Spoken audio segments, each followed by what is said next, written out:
नमस्कार, India news देख रहे हैं आप। मैं हूं आपके साथ प्रतीक्षा चहल। चलिए खबरें देखते हैं यहां पर फटाफट अंदाज में। कृषि कानूनों के खिलाफ पंजाब से मार्च कर रहे किसानों को दिल्ली में एंट्री की इजाजत मिल गई है। पुलिस ने किसानों को दिल्ली के बुराड़ी में मौजूद निरंकारी ग्राउंड में प्रदर्शन करने की इजाजत दी है। हालांकि किसान इस दौरान दिल्ली के किसी और इलाके में नहीं जा सकेंगे। साथ ही इस दौरान पुलिस किसानों के साथ ही रहेगी।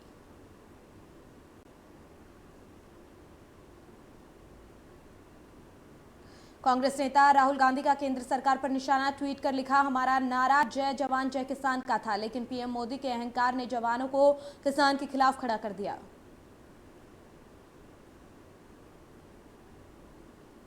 प्रियंका गांधी ने भी बीजेपी सरकार पर ट्वीट कर वार किया। लिखा कि बीजेपी सरकार में खरबपति मित्रों के लिए कालीन डाली गई है, लेकिन किसानों के लिए दिल्ली आने के रास्ते खोद दिए गए।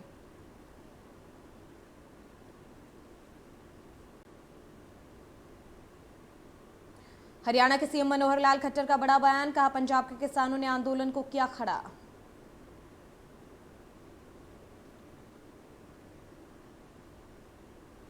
खट्टर ने कहा कि आंदोलन केवल राजनीतिक और सुनियोजित तौर पर हुआ। हरियाणा के किसानों ने इस आंदोलन में हिस्सा नहीं लिया।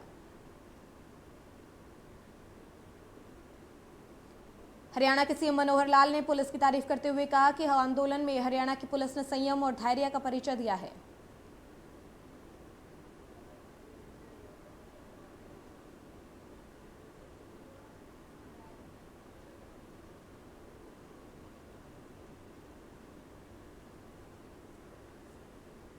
कांग्रेस नेता राहुल गांधी ने ट्वीट कर पीएम मोदी पर साधा निशाना। कहा, सरकार को कानून वापस लेने होंगे क्योंकि ये अभी शुरुआत है।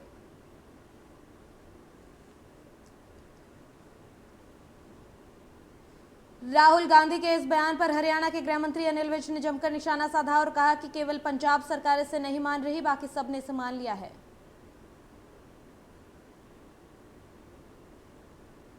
विज ने सीएम कैप्टन के लिए कहा कि पंजाब में अमरिंदर सिंह की इंजीनियरिंग की वजह से यह आंदोलन हुआ है। केंद्रीय मंत्री ने किसानों को बताने के बावजूद किसानों को बात के लिए बुलाया और उन्हें उम्मीद है कि उन्हें ये बात समझ में आ जाएगी।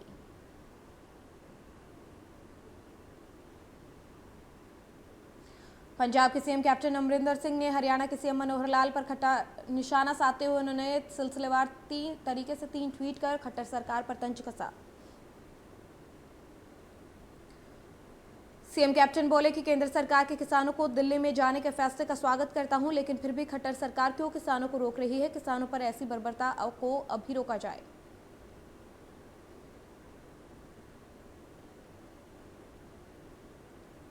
पंजाब के सीएम कैप्टन अमरिंदर सिंह ने 3 ट्वीट किए। पहले ट्वीट में उन्होंने केंद्रीय कृषि मंत्री नरेंद्र तोमर के बयान पर लिखा कि किसानों के मुद्दे को 3 दिसंबर तक का इंतजार क्यों है। सीएम कैप्टन ने लिखा कि किसानों की आवाज को अनिश्चित काल के लिए नहीं सुना जा सकता, इसलिए दिल्ली सीमाओं पर तनावपूर्ण स्थिति को कम करने के लिए केंद्र को किसान यूनियन नेताओं से तुरंत बातचीत करनी चाहिए।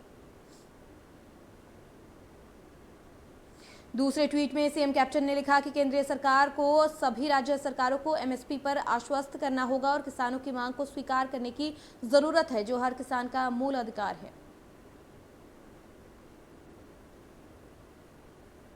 अगर केंद्र मौखिक तौर पर आश्वासन दे सकते हैं तो मैं इसे विफल समझूंगा।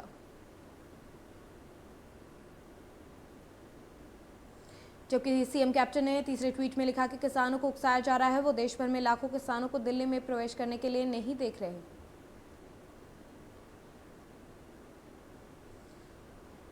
यह उनके जीवन और आजीविका के लिए एक लड़ाई है, उन्हें किसी भी समर्थन या उकसावे की जरूरत नहीं है।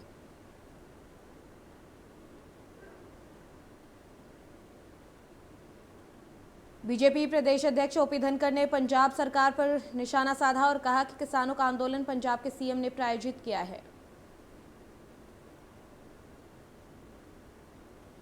धनखड़ ने कहा कि अगर अमरिंदर इतने किसान हितैषी हैं तो हरियाणा के किसानों का हक एसवाईएल का पानी हरियाणा को दें, पर प्रदेश के किसानों के हक का पानी दबाए बैठे हुए हैं अमरिंदर।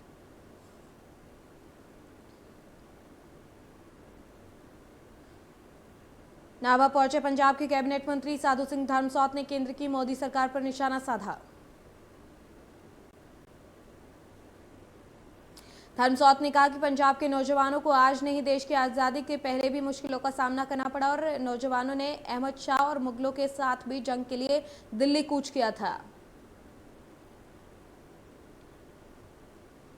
वहीं उनका कहना है कि पंजाब के किसानों ने देश के 70% लोगों के पेट को भरा है, उनको अपनी मांगों के लिए जलील किया जा रहा है। उन्होंने कहा कि हरियाणा सरकार ने जो पंजाब के किसानों के साथ जुल्म किया है, डंडे बरसाए, पानी की बौछारों के साथ उन पर हमला किया, ये इतिहास के काले अक्षरों के साथ लिखा जाएगा।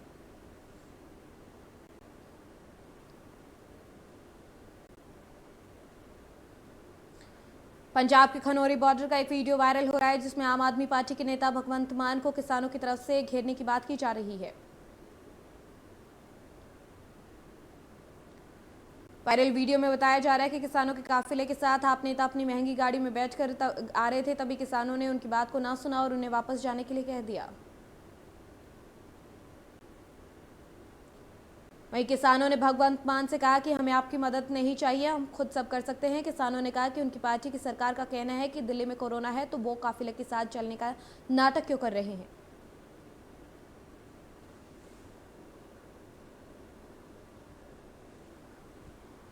बठिंडा में किसानों के आंदोलन के समर्थन में स्वास्थ्य कर्मचारियों ने एसएमओ ऑफिस के बाहर प्रदर्शन किया।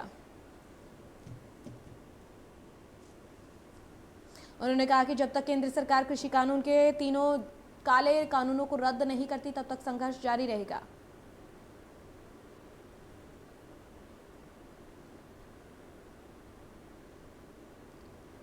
नवाशहर म्युनिसिपल एम्प्लॉयज यूनियन ने अपनी मांगों को लेकर जमकर नारेबाजी की और डीसी को ज्ञापन सौंपा।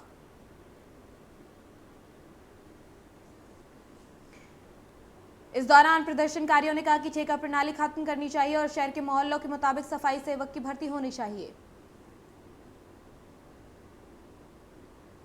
वहीं प्रदर्शनकारियों ने मांग पूरी नहीं करने पर सरकार को उग्र प्रदर्शन का अल्टीमेटम दिया है।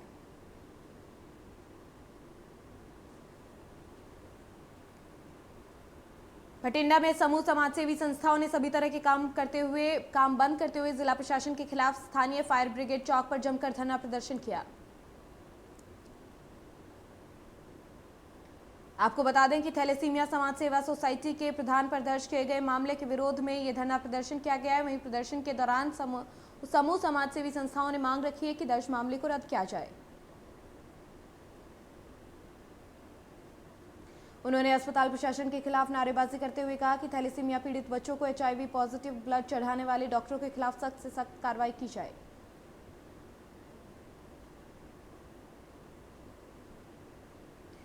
बीजेपी पार्षदों ने एनजीटी की टीम के दौरे से पहले नगर निगम पर चुनिंदा जगहों पर सफाई करवाने का आरोप लगाया है। वहीं बीजेपी पार्षदों का कहना है कि हम एनजीटी की टीम को लेकर वहीं जाएंगे जहां गंदगी के ढेर लगे हुए हैं।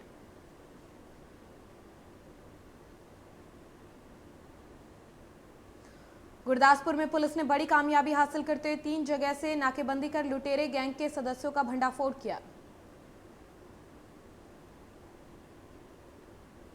पुलिस को गैंग के सदस्यों से 6 पिस्तौल, 64 जिंदा कारतूस, 4 चोरी की गाड़ियां और एक बाइक बरामद हुई है। साथ ही उन्होंने 500 नशीली गोलियां, 28 ग्राम हेरोइन भी बरामद की है।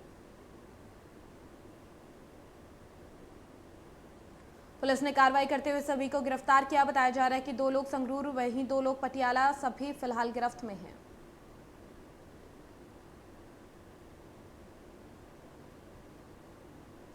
धुरी में चोर बैंक में घुसे और कागजों के साथ छेड़छाड़ की, जिसकी पूरी तस्वीरें सीसीटीवी में कैद हो गई। हालांकि बैंक से कोई कैश गायब नहीं हुआ। फिलहाल पुलिस सीसीटीवी की मदद से चोर की तलाश कर रही है।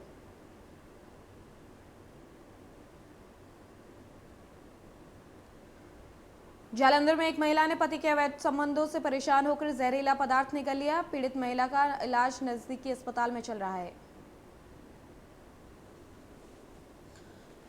पीड़ित के परिजनों की शिकायत के बाद पुलिस ने मामला दर्ज कर लिया है और पीड़ित परिजन ने पुलिस से सख्त कार्रवाई की मांग की है।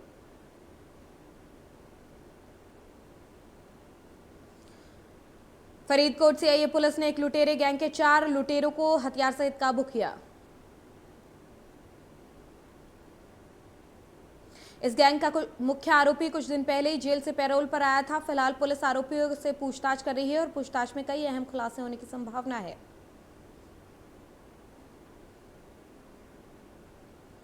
गुरदासपुर के कस्बा दीनानगर में एक ढाबे में चल रहे देह व्यापार के धंधे को पुलिस ने पर्दाफाश किया। वहीं पुलिस ने मामला दर्ज कर जांच शुरू कर दी है।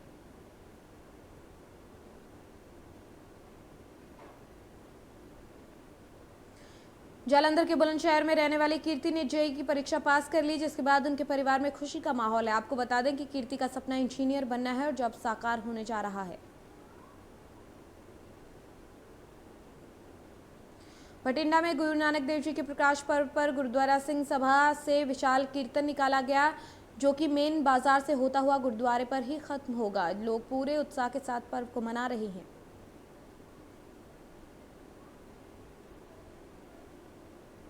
हिमाचल प्रदेश का विधानसभा का शीतकालीन सत्र धर्मशाला में 7 से 11 दिसंबर तक रखा गया है। कोरोना के बढ़ते मामलों के बीच सरकार सत्र की स्थगित करना चाहती थी, तो वहीं लेकिन विपक्ष सत्र करवाने में अड़ा हुआ है। इस लिहाज से फिलहाल विधानसभा सत्र तो होना लगभग तय माना गया है, लेकिन सत्र धर्मशाला में हो गया शिमला में इस पर अभी संशय है। संसदीय कार्य मंत्री सुरेश भारद्वाज ने बैठक के बाद बताया कि विपक्ष सत्र करवाने के पक्ष में है। इसको लेकर मुख्यमंत्री जयराम ठाकुर से बात की जाएगी। नेता प्रतिपक्ष मुकेश अग्निहोत्री ने कहा कि विपक्ष सत्र करवाने के पक्ष में है, इसलिए सरकार सत्र को टालने की कोशिश ना करे। अग्निहोत्री ने कहा कि जब शादियां और सरकारी जश्न हो रहे हैं तो सेशन करवाने में क्या समस्या है।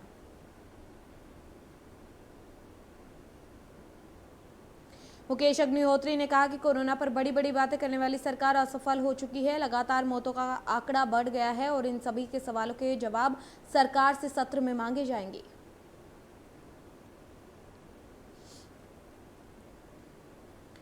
सीएम जयराम ठाकुर ने विपक्ष को दो टूक कर कहा कि अगर सत्र होगा तो धर्मशाला में ही होगा।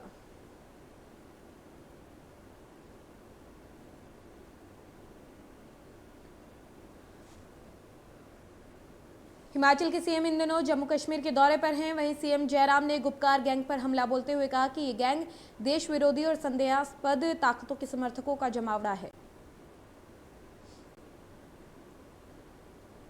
सीएम जयराम ठाकुर ने कहा कि घाटी में हो रहे चुनावों का मकसद कश्मीर में 370 के बाद लोकतांत्रिक व्यवस्था को जमीनी स्तर पर मजबूत करना है।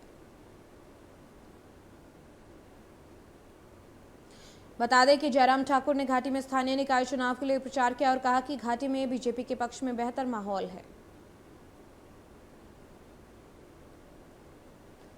हिमाचल में आम आदमी पार्टी के प्रदेश अध्यक्ष निकार राम ने पत्रकार वार्ता की और आगामी विधानसभा चुनाव के लिए तैयारियां शुरू कर दी और सभी 68 विधानसभा सीटों पर अपना प्रत्याशी खड़ा करेगी। निकार राम ने कहा कि आगामी चुनाव में आम आदमी पार्टी जीत दर्ज करती है तो प्रदेश में दिल्ली का विकास मॉडल तैयार किया जाएगा। इस दौरान आम आदमी पार्टी के हिमाचल अध्यक्ष ने जयराम सरकार को हर मोर्चे पर विफल करार दिया है।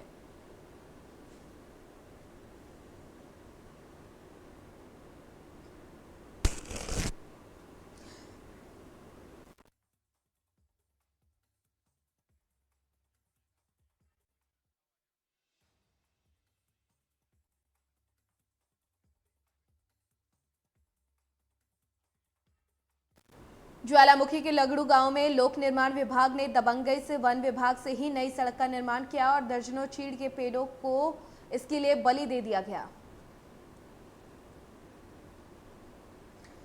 कांगड़ा में वन विभाग ने खजूर के पेड़ बता रहा है। इस मामले पर विभाग के अधिकारी चुप्पी साधे बैठे हैं। दोनों विभागों के अधिकारी अपनी अपनी नौकरी बचाने के चक्कर में हैं।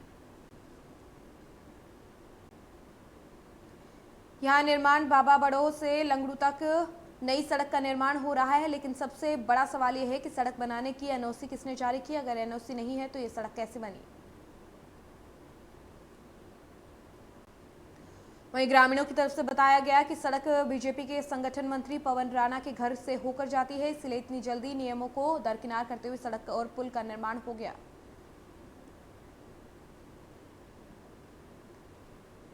नाहन में छात्र संगठन ने कहा कि कोरोना के चलते जब शिक्षण संस्थान बंद है तो सरकार अब फीस सहित दूसरे फंड करने को कह रही है, जो कि पूरी तरह से अनुचित है। इसके अलावा संगठन ने छात्र संघ चुनावों पर काम करने की बात कही और कहा कि उनको लोकतांत्रिक अधिकार वापस मिलने चाहिए। संघ के जिला प्रभारी अंकित शर्मा ने बताया कि धर्मशाला, केंद्रीय कॉलेज सहित छात्र संगठन की ये मांगे हैं कि जिनका जल्द निपटारा होना चाहिए, अन्यथा आंदोलन भी छेड़ा जा सकता है।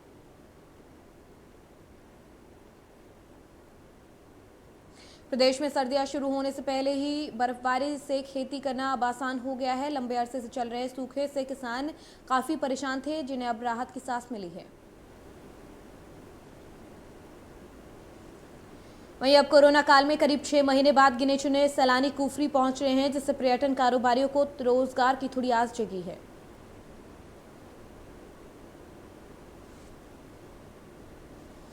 कुल्लू में बीते 4 दिन पहले हुई बारिश, जिसने प्रशासन की पोल खोलकर रख दी। ग्राम पंचायत जरड़ भुट्टी में बारिश से सड़क पर पानी भर गया, जिससे लोग काफी परेशान हुए। यहाँ पर पानी की निकासी के लिए जो नालियां बनी हुई हैं वो मात्र शोपीस हैं। बारिश में पानी नाली की बजाय सड़क पर इकट्ठा हो गया, जिससे राहगीरों और दोपहिया वाहन चालकों को भारी परेशानी का सामना करना पड़ा। स्थानीय लोगों से प्रशासन से समस्या को सुलझाने की मांग की गई है।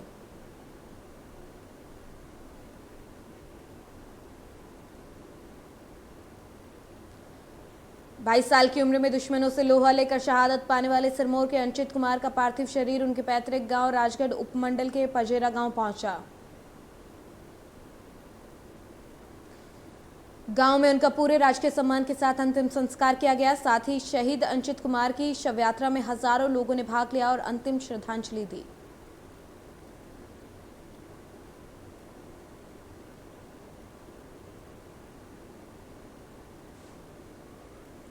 हिमाचल में बढ़ रहे कोरोना के मामलों के बीच जयराम सरकार ने बड़ा फैसला लेते हुए पुलिस एक्ट में प्रावधान किया और अब बिना मास्क पहनने वाले लोगों को पुलिस सीधा जेल भी भेज सकती है।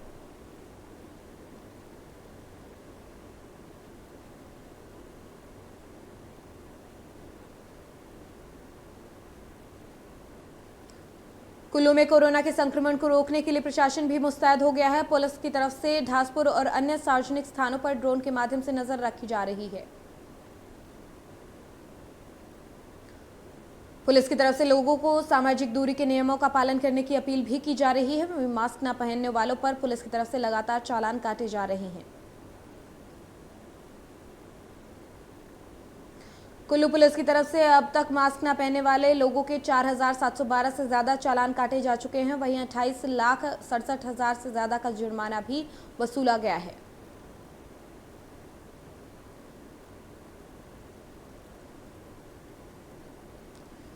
कोरोना की वैक्सीन का बेसब्री से इंतजार किया जा रहा है। इस बीच प्रधानमंत्री मोदी पुणे, अहमदाबाद और हैदराबाद में वैक्सीन सेंटर्स के दौरे पर हैं। इस दौरान पीएम मोदी वहां विकसित किए जा रहे कोविड-19 टीके से जुड़े कार्यों का जायजा लेने पहुंचेंगे। जायडस रिसर्च सेंटर का जायजा लेने के लिए पीएम मोदी अहमदाबाद पहुंचे। यहां पर पीएम मोदी चांगादोर औद्योगिक केंद्र गए। पीएम कार्यालय ने ट्वीट कर बताया कि प्रधानमंत्री मोदी वैज्ञानिकों के साथ चर्चा कर नागरिकों के टीकाकरण के लिए तैयारियां, चुनौतियों और प्रयासों का खाका तैयार करने के संबंध में जानकारी हासिल करेंगे।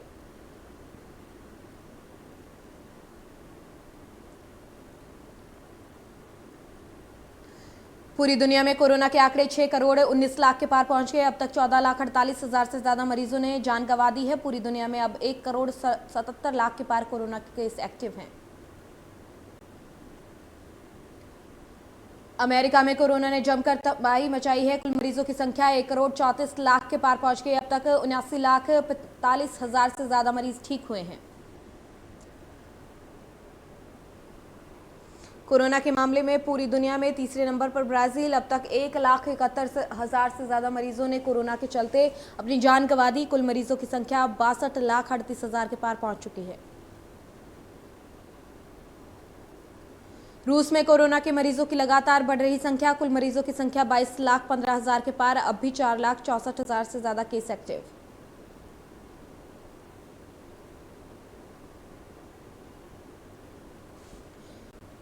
देश में 24 घंटे में 41,322 नए केस सामने आए हैं। 485 की मौत हो गई है। 93,51,000 से ज्यादा टोटल केस हैं।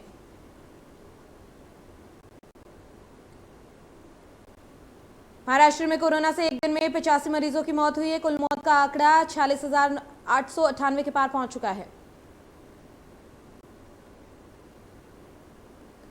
तमिलनाडु में कोरोना से हाहाकार। एक दिन में 1,442 नए मामले सामने आए। अब भी 11,000 से ज्यादा केस एक्टिव हैं। यूपी में कोरोना से लोगों का बुरा हाल। एक दिन में मिले 2,298 नए केस। अब तक 5,04,411 से ज्यादा मरीज हुए ठीक। राजस्थान में कोरोना के 28,000 से ज्यादा केस एक्टिव। एक दिन में 3,093 नए केस आए सामने। मरीजों का आंकड़ा 2,60,000 के पार। हरियाणा में पिछले 24 घंटे में कोरोना के 2,135 नए केस सामने आए हैं। पिछले 24 घंटे में 29 मरीजों की मौत हुई है। एक्टिव केस का आंकड़ा 20,400 के पार पहुंच चुका है। आंध्र प्रदेश में एक दिन में कोरोना के 733 नए केस। मरीजों का आंकड़ा 8,66,000 के पार। 12,000 से ज्यादा केस एक्टिव।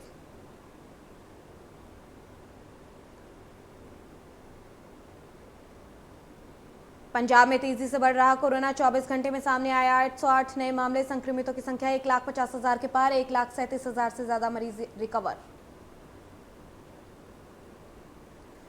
हिमाचल प्रदेश में 24 घंटे में सामने आए 830 नए मामले। कुल संक्रमितों की संख्या 38,000 के पार। कोरोना से 29,000 से ज्यादा मरीज हुए रिकवर।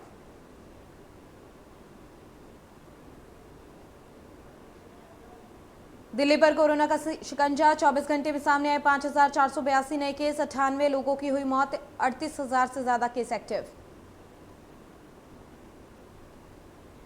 कोरोना के बढ़ते मामलों के बीच दिल्ली सरकार के स्वास्थ्य मंत्री सत्येंद्र जैन का दावा। दिल्ली में कोरोना संक्रमण की दर में आई 45% की गिरावट। वैक्सीन आने पर 3-4 हफ्ते में कर देंगे वितरित।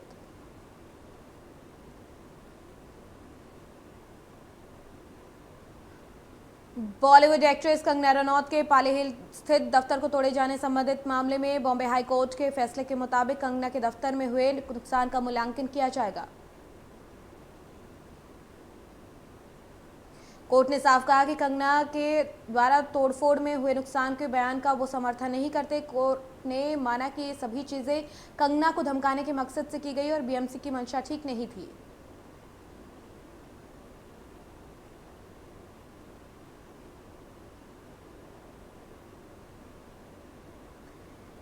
यूपी में लव जिहाद के खिलाफ राज्य सरकार के पारित अध्यादेश को राज्यपाल आनंदीबेन पटेल ने मंजूरी दे दी है। इसी के साथ ये नया कानून यूपी में लागू हो गया है। Cities of Gujarat.